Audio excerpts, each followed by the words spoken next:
This is Pastor Scott Conway at QXChurch, QXChurch.org for the Quest X Life Transformation System, lesson number 11 of 12. Others changing. Now we're going to open today with others changing because we talk a lot about what do you choose? What do you choose? What is your plan? And how is that working out for you? But a lot of times in life, one of the things we have to deal with is other people saying that they are going to change, that they're going to do better, they'll be a better employee, they'll start showing up on time, they're going to start getting their things done on time, they're going to start hitting their numbers, they're going to do their activity.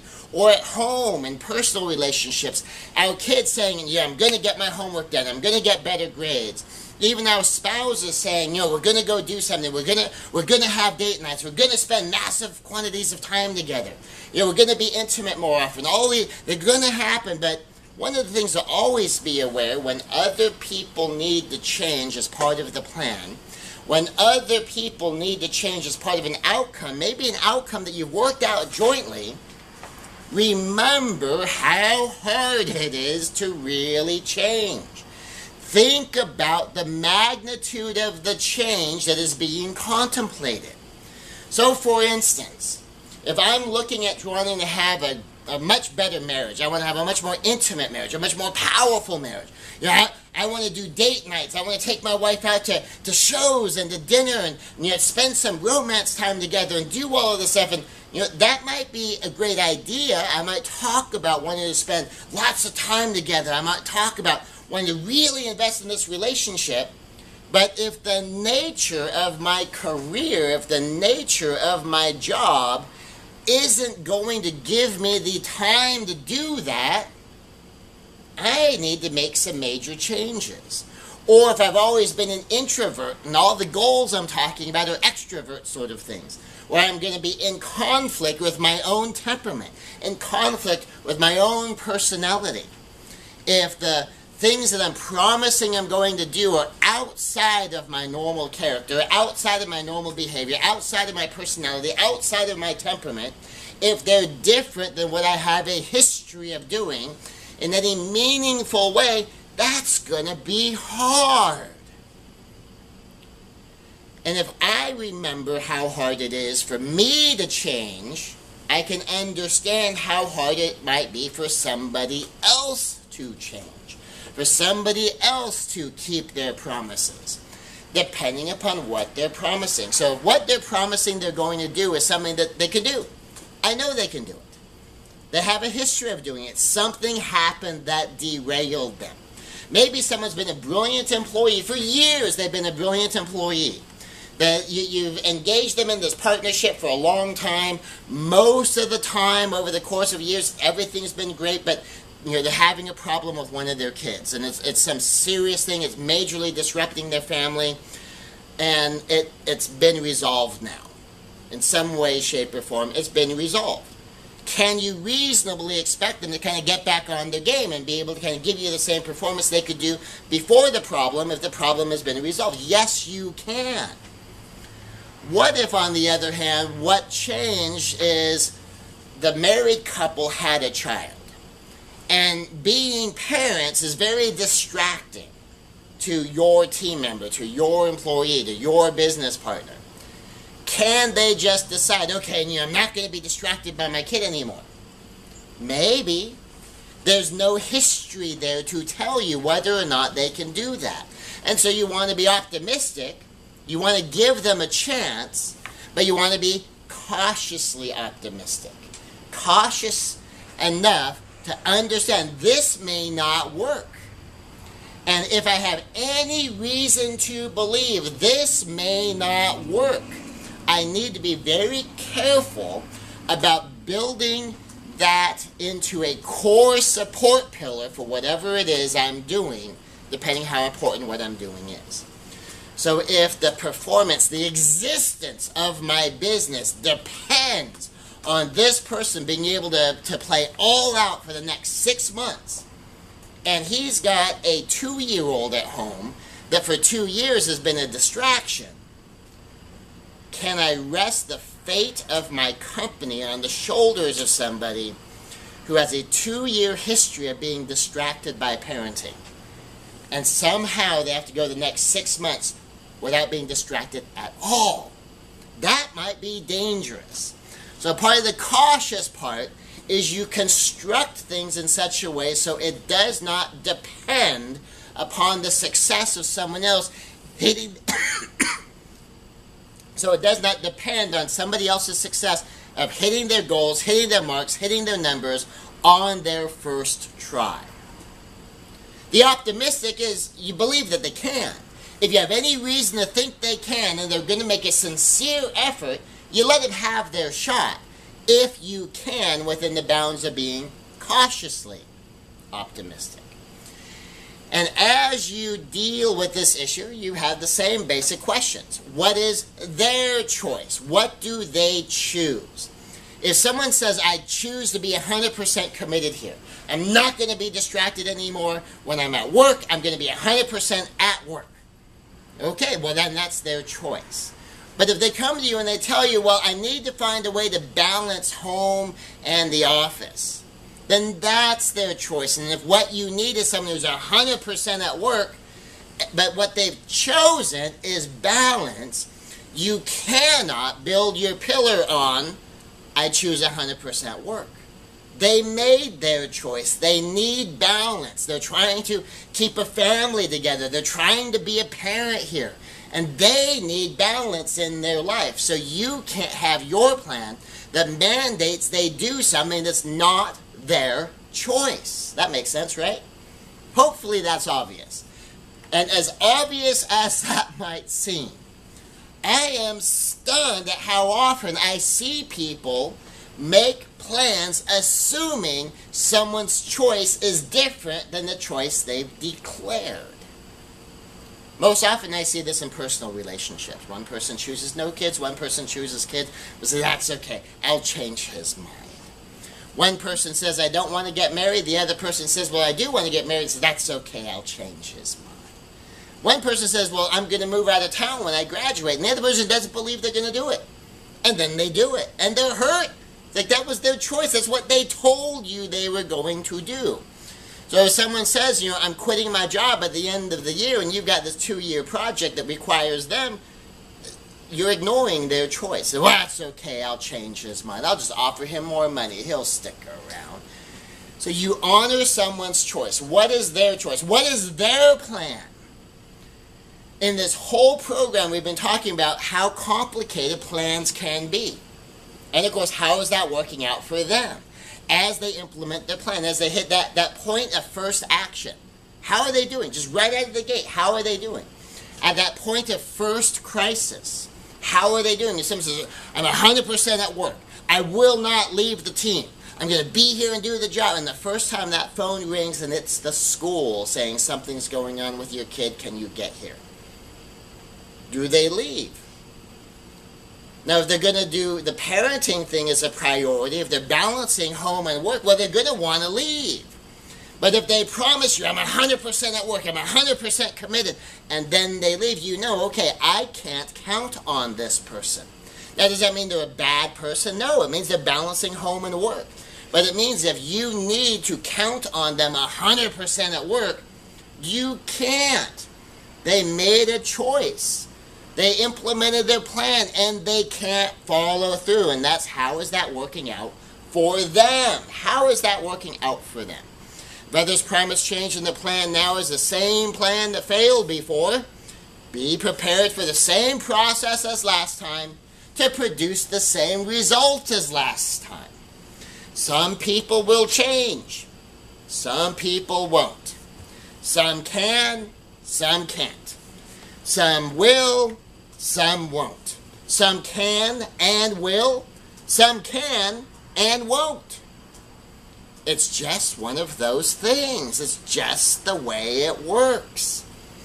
Now, some just need a better plan. They can, they will, they need to answer the question, how much help do I need?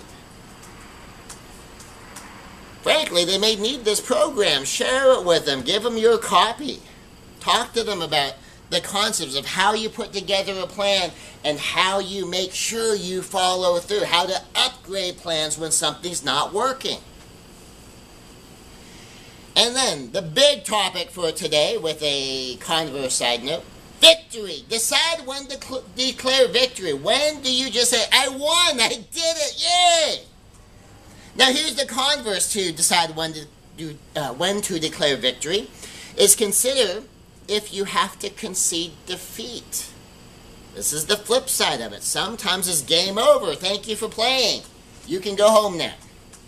For achievers, this can be the hard part. You could be losing, you could be on your way to losing, and hang on to the project with such tenacity that you drive right over the cliff.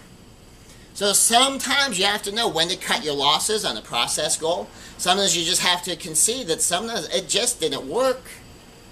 The game's over. They have more points than you. They won. What are you going to do from here? You let go. You regroup, and you set new goals that are possible from here. This game's over, but there's another game. Maybe this season's over. Maybe we have to start looking at next season. Maybe you realize this team can't do it. We need a better team. Maybe we could use this team, but we need better training. Whatever it is, sometimes you just have to know, okay, we got beat. It's not working. Maybe you need to fire somebody. Maybe you need to change jobs. You might even need to change whole careers. I mean, what if you're heading down one direction and say you were working in the vinyl record industry as an executive in the vinyl record industry and everything is shifting? It's, that's okay. I can do this. I can get the job. Well, the whole industry is disappearing. You're probably not going to keep going. If you used to manufacture vacuum tubes, if you don't even know what a vacuum tube is, you probably already know what happened to that industry. Sometimes you just have to say, it's not working, I can't win, I need to change games. Sometimes you need to change players, sometimes you need to change games, sometimes you just need to give up, go home, and sit around and figure, okay, here's my skill set, what else can I do? And be prepared to face that. So you're not hanging on stubbornly to something when defeat is certain. You're not flooring it, heading straight for a brick wall. That when you realize you're heading off the cliff, when you realize you're heading for that brick wall, you need to stop and figure out, what else can I do? What do I need to do differently to achieve what is achievable, rather than go chase after something that's going to perhaps do damage.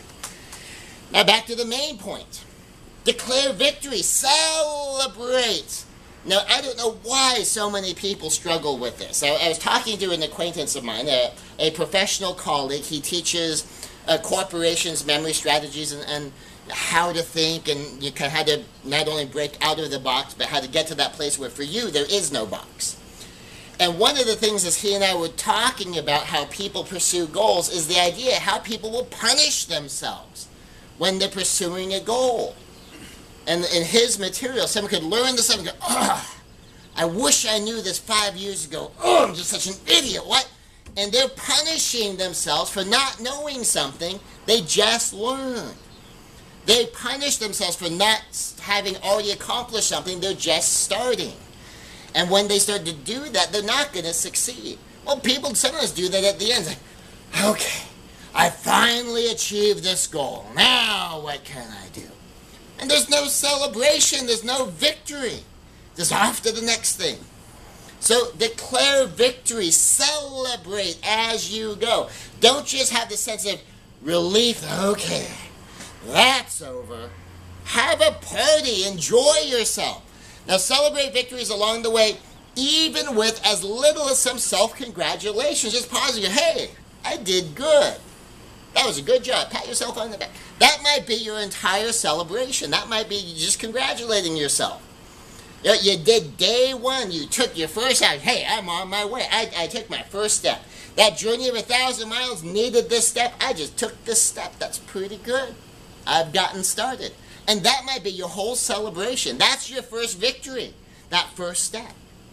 Celebrate significant milestones in meaningful ways. And of course, what's meaningful depends on you. Now, I like celebrating things with a date, buying myself something that I intentionally put off until I accomplished a goal, doing something I intentionally put off until I accomplished a goal. But here's a big thing if you celebrate with other people. Be aware that others might not care all that much. Some might take a, well, it's about time attitude. The same thing I just told you not to do. If you do it, chances are people around you do that. If you do it, say if I grew up in a household and just perfection was expected. You know, in fact, one of the things, as great as my family was growing up, I took the LSAT. In the LSAT, I scored 87.5th percentile. Now, in the general population, that's still Mensa qualifying. That's still top 2% in the general population. So I come home, I never took a prep course, and there was this whole section in the LSAT that there was a trick to it. If you learned the trick in the prep course, you got 100% in that section. If you didn't learn the trick, it just drove you nuts. I never took the prep course, I never learned the trick. I got 87.5th percentile. Top 2% of the general population, 87.5th percentile of incoming law students. That's pretty good. How many people would be pretty impressed? Your kid shows up, and they're performing in the top 13% of all law school admission students. I'd be very happy if any of my kids came home with that score. The first words I heard were, "What happened?" No celebrations. That's not in the 90s. What happened? Are you okay? Like it was some terrible thing, like I came home with a D or something. And that's what I grew up with. Well, guess what? If you're going to go out celebrating, and when you're celebrating your great accomplishment, someone else's attitude is, "What happened?" You know, you're celebrating that you graduated from college with your 3.95 GPA, and that's good enough to graduate summa cum laude. And they're going, "You didn't get 4.0, what happened?" That's probably not someone you want to celebrate with. So just be aware there's some people that do stuff like that. It's about time, what happened? Or, of course, that's just you. You might be celebrating valedictorian and saying, "Well, you know, you're so smart, I just knew you could do it." Well, on one hand, that's a compliment. On the other hand, that's being awfully dismissive of your achievement. Especially if you know you had to work your butt off. You turn around and look, no butt, I worked it off, it's gone. And they treat it like, "Oh, that's no big deal, you're smart, I knew you could do it." One of the balances is don't act shocked, like, "Really, you actually did that?" But, you know, be enthusiastic. Be impressed, but not surprised when you're celebrating with somebody else. But know that not everybody knows how to do this, so celebrate accordingly. Make it your celebration. Something that's meaningful to you. And if you need someone to behave in a way that might not occur to them, make sure they know that beforehand so they know what you want from them. And if that's not someone who can do it, be aware of that going in. So if you're going to do something so that, you know, your parent will for the first time in their life say, "Wow, you just got the promotion to executive vice president. I'm really proud of you." Well, you know, if you have a parent that's never proud of you for anything, don't expect that to change. If you have a husband or a wife that is never proud of you for anything, don't expect that to change. If you want something different, make sure you perform different. If you have someone who routinely deals, well, like I do, routinely deals with people winning trophies and people accomplishing great things and passing black belt tests and becoming masters, and you're excited about yellow belt, you're excited that you just got in the ring, they need to know that for you that's huge, because otherwise they're going to look at it and to them, what's the big deal? You didn't win first place. That's what I'm just used to. You're not testing for a black belt. You haven't shown that level of commitment. You're testing for a low belt. And it won't even occur to some people that to you that's huge unless you make it a point to make sure they know you're celebrating. So celebrate accordingly to make sure it is a celebration. You celebrate. What would be a celebration for you? And celebrate. And have a big celebration and celebrate big accomplishments. For me, this is a vacation. I've got some financial targets I'm after. If I can nail my targets, I want to take my family to Hawaii. I've got this fantasy trip I want to do. It'll take 2 or 3 weeks to pull it all off, and I want to take my family to Hawaii.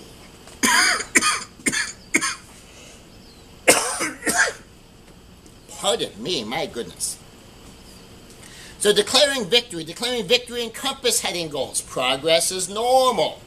That's how you know you're winning in a compass heading goal. Progress in that direction becomes normal. You can celebrate on the pattern of the day 1, day 3, week 1, week 2, month 1, month 2, month 3, month 6, year 1, year 2. Deciding where in there you choose to celebrate your new installed normal as just normal, or at least solid enough to do what? Declare victory.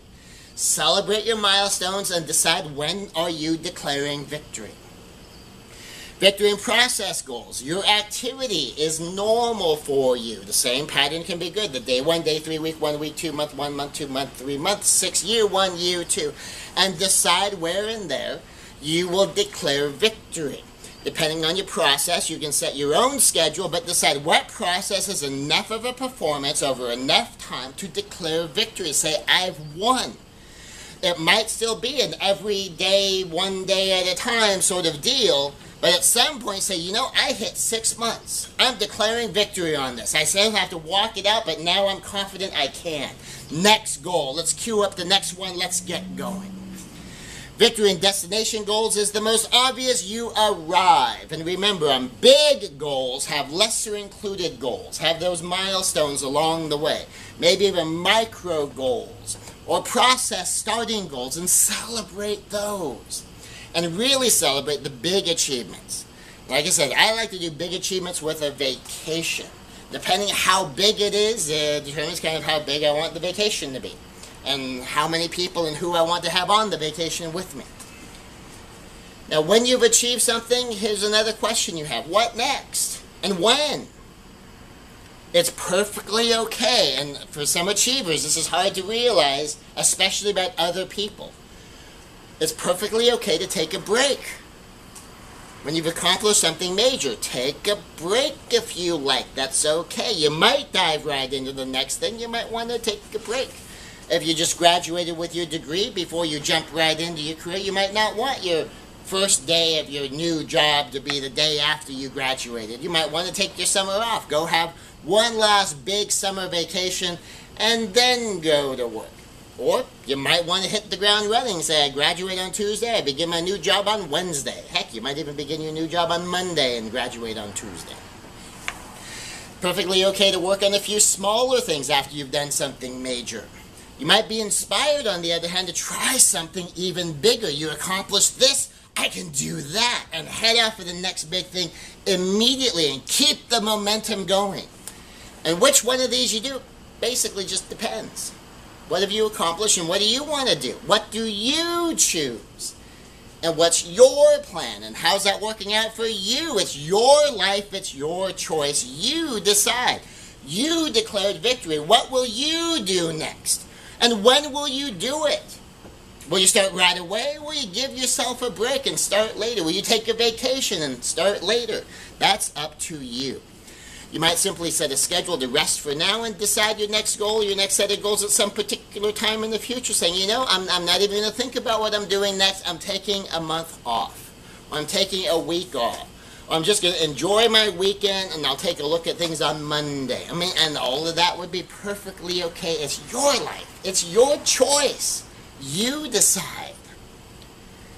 So maybe more, maybe less, maybe different, maybe more. You can decide to do more. Who we become having achieved any significant goals or having installed a new normal in their habits often empowers us to accomplish more next time. So maybe more, maybe less. If we become more, our next round of dreams and goals might be bigger. We can do more. We can reach further. We can set bigger goals. But the sacrifices we made to achieve our goals might need to be balanced out. And we might set smaller goals this time around. Maybe we overtrained to reach a physical goal. Or we dieted to get to a weight goal. And now we should be adopting a healthy and fit lifestyle and stop being so extreme and get something that we can sustain, something that will be healthy for us. And stop focusing in the mirror so much and focus on what's good for our body. Maybe we focus so much on a financial goal or an academic goal, we practically ignored key relationships, and now those big goals will play smaller in, or we'll pursue less achievement, less money, less business, so we can spend more time with our family, more time with our friends. So they don't turn around and go, "Dad, who? Oh, I saw a picture of you on Facebook. I recognize you." And it's pretty close to what my life was like growing up. My dad worked 7 days a week for 10 years, 14 hours a day. My mother used to take me to his business to go have lunch with him so we could see him. So we might do this sort of thing, especially if we did something like sacrifice family time to achieve a business goal, and now we ought to scale back our next round of business goals so we can spend more time with our family. Now, a note even on spiritual things. Clergy will sometimes admit this. Some people who volunteer often at church really ought to do less church work and spend more time with their families. Every once in a while, pastors love their volunteers that are there all the time and contributing to the church all the time. But if we begin to realize, I see you here 7 days a week. Who's home with your kids? Who's home with your husband? Who's home with your wife? In fact, one of the local mega churches, despite how big they are, they have a policy of 1 day a week where there is nothing going on. You cannot do anything with or for the church on that day because there is nothing going on. And their stated purpose is we want to make it impossible for some of those hyper-committed overachievers that are pursuing high spirituality from being able to give 7 days a week to the church. We don't even want that to be possible because some people are going to do it. And so you want to sometimes, even if it's a great lofty spiritual thing, scale it back. Spend some time with the family. Sometimes our next round of goals are not more or less of the same, but something that's simply different. You're pursuing a different path. Maybe you had a lot of big goals and we knew we couldn't do them all at once, so we did one thing, and now we're going to go do another thing. An obvious example would be school and work. You set your goal for your degree. You got your degree. Well, now what's the next goal? It's going to be different. Now your goal is going to be about your career or about your business or your finances. So you did one thing, and now you're going to go pursue something else. The important thing is always this. Declare victory. Celebrate. Know when to declare victory. Big victories, little victories, final victories. Victories along the way, and celebrate those victories from anything from attaboy, I did good, I got started, all the way up to something massive, something huge. If you achieve a massive financial goal, you might celebrate with buying a new house, buying a new car, taking a great vacation. You might just celebrate with a nice quiet evening out with someone important to you. Or the person important to you might not really care about your particular celebration. Maybe you might go celebrate with your coworkers. Maybe you might go celebrate by yourself, but whatever it is, make sure it is a celebration. When you win, enjoy your win. That's part of how you get yourself to do more winning, is enjoying your win and celebrate. So that winning is good. There's victory, there's excitement, there's celebration, such that you want to do it again. And you're ready to make new choices, set new plans, and figure out how that's working out for you. Thank you.